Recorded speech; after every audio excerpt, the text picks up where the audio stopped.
Hi YouTube, I'm Raggedy and Red. Thank you for visiting my channel. If you haven't already, please subscribe, please like my content, share my content, and also leave comments. I'd be happy to hear from any of you who are viewing my contents, whether it's questions, you just want to make comments about what I have or anything else. So today I'm doing a quick plant haul or small plant haul, and I'm doing this video a little late. So I purchased 3 plants back in February and it is now March. And so even though I'm doing it a little late, the good thing is you can actually see how the plants are doing. I will try to include pictures of how the plants look when I first purchased them, and then you'll get to see what they look like in real time. So I purchased 3 plants from a local plant nursery here. The first one that I purchased, and it's probably my favorite, is an Aglaonema Siam Aurora. So it's got pink and red variegation. Let's see if we can see some of the red. And the reason why I like this plant is because it's very easy to take care of. I don't think this plant gets as much attention as it should, and it's got very striking foliage. Now, since I purchased the plant, the variegation has increased. Let me see if I can find the really red. So, like, look at this one. That leaf is turning a nice red. So, this plant is very easy to take care of. I have them in my west-facing window, and I also have a grow light above it. And I believe the grow light and the light is really helping with the variegation. For plants that have variegation, the more light that they receive or that they're exposed to, the more their variegation will pop or increase. Watering, pretty much I water it, and when the soil feels mostly dry, I water it again. It's just really not a picky plant, and I think it's beautiful. I actually want an Aglaonema chocolate eventually, which is not as common. So I don't know where I'll find it, but one day I'll get it. Okay, this is $24.99, and it's got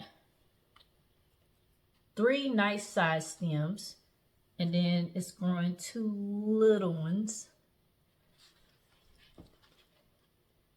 But this plant is doing well. Excellent. Next one. This is not in order of ease of care or anything. I'm just picking them up. Spider plant. Spider plant's doing very well.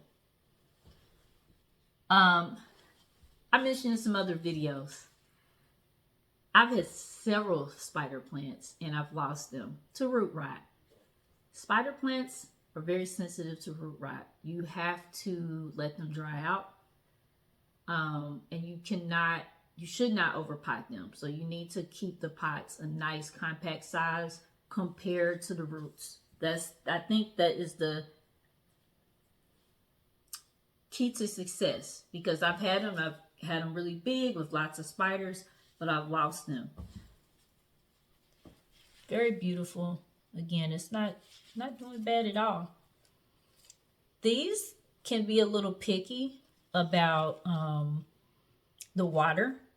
Sometimes they'll get like a lot of dry leaves. I do use water conditioner that you use in aquariums. I put a little bit of that in my tap water, and I think that's helping. And this guy, so this is a 4-inch pot, and this plant was $6.99.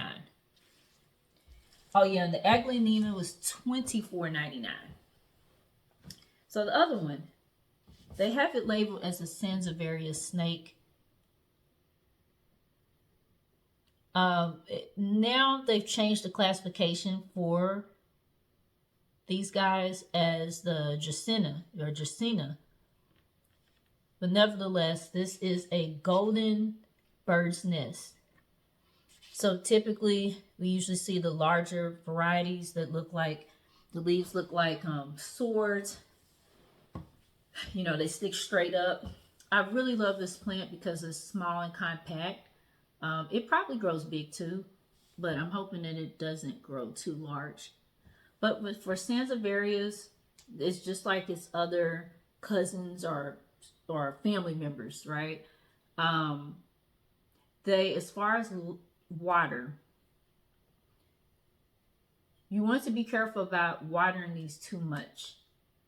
When you water them, wait until the water has completely, until the soil is completely dry before you water them again. They're very sensitive to root rot. They would prefer to be drier versus moist. As far as light, these guys can handle all types of lighting situations.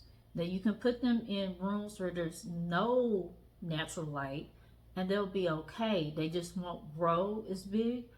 Or you can even put them outside. I have some of my larger varieties. I put them outside when it's warm, and I put them under a covered porch. In this case, right now, it would be the northern facing side of my house. Northern facing light is the lowest. That's typically where you have the most shade. When you look on buildings, you'll see, you know, mildew or mold on that side because that's where most of the shade is. It still gets pretty bright because it's actually the northeastern facing part of my property, so it gets some light in the morning. They do very well out there though. I would not put these guys in bright direct light, meaning putting them outside and not having some kind of cover to kind of shade them from the sun rays. But let me just make this clear. I am in North Carolina, which is in the southeastern part of the United States.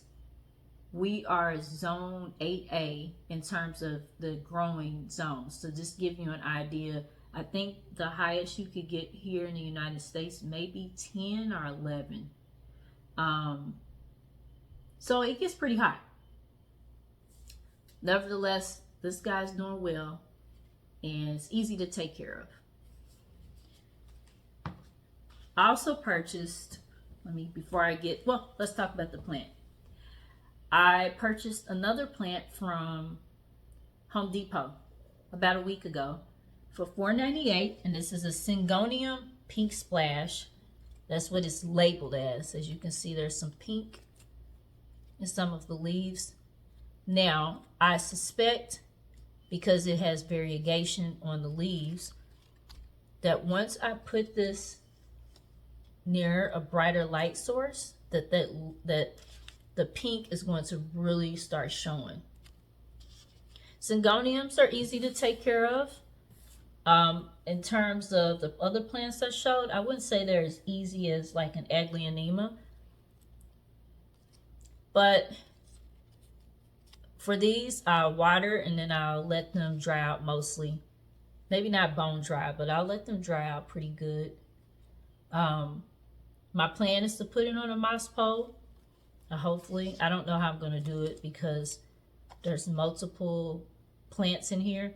So I have to figure that out. But this plant has been sitting isolated from other plants for about a week. You typically want to do that when you buy new plants. Just in case it has pests, you don't want the pests to spread to your other plants. When I first got it, I sprayed it with my commercial insecticide product. Sprayed the leaves on the front, the tops and the back, the stems, and then the top of the soil. I will be adding this into the collection soon. I'm probably not going to wait weeks. I know some people do, but I don't know if the plant will last that long. So I'm just going to play it by ear. But I really like Syngoniums. They're beautiful and they grow really big. So I'm going to go back because I said that I was showing the plants, but I also purchased some supplies from that local nursery. I purchased some things to build moss poles. So I purchased some Spaghnum Moss. This was $29.99. I've already opened it, used some. It expands. First I thought it wouldn't be a lot, but I've made 2 moss poles and I have a lot left. This is supposed to be the best quality moss to use in a moss pole, from what I've heard. You can also use it in baskets and other things. I have not used it for it, but if you want to retain water, you want to add moisture to a plant, you could probably put some of this on top of the soil. I also purchased the actual poles to make the moss poles from a company, and I don't know how I heard about it, probably on a YouTube channel, but I think this is Russo Plant Care. Let's see if I can. So this came with this card, and it's got instructions on the back, which is pretty simple. It wasn't that difficult to make. I received 5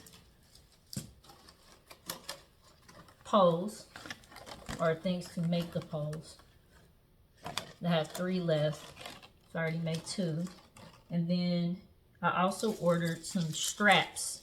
These straps are to use to extend a pole. So if I want to have 2 poles on top, for example, I would use the straps to do that. I hope I don't have to do that anytime soon, because I don't have enough space for that. So we just gonna hope that it just fills out and I don't have to do that.